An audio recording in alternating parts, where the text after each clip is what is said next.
So I play almost exclusively online. I learn the game online. So I've always seen the pip count. So I never learned how to count pips, but I always know exactly what the pip count is. So if I want to play in a live tournament, I don't feel comfortable because I don't know the pip count.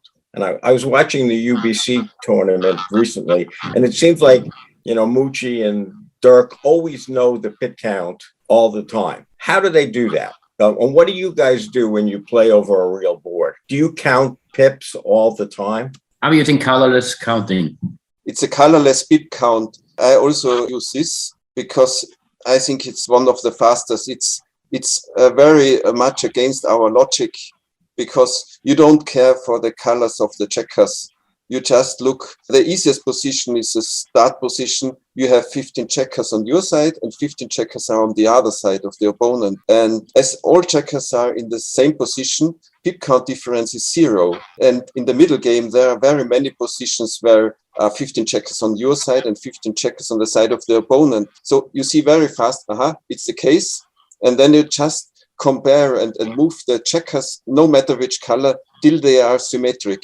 And like this, you can know the pip count if you train it in 10-15 seconds. It's maybe not the best in each position, but it helps from the opening till the middle game. For example, in some kind of games like holding game, I count it once, and then I try to remember when the opponent rolls a 6-2, I subtract 8, and when I roll 6-2, I add 8. And so I try to keep it because I hope if a cube comes, I cube very fast to surprise the opponent. So, to your question, I believe that some players keep track of the pip count as they go right from the start of the game, right?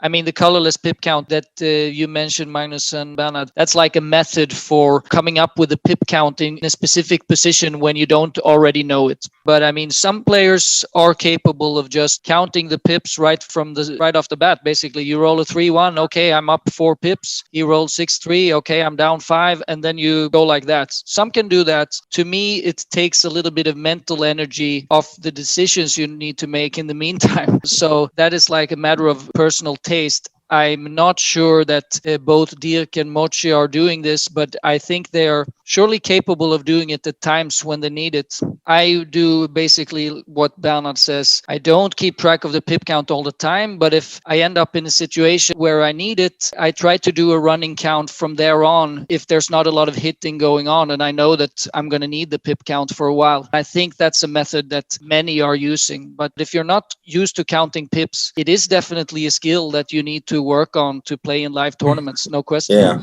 No question. And most of the time, you just need the difference. You don't need exact pip count. You just count the difference between the two players. Yeah, that's a very good point, for sure. And that's a lot easier, by the way. It's a lot easier to say there's a difference of 5 than to say that it's 144 versus 149.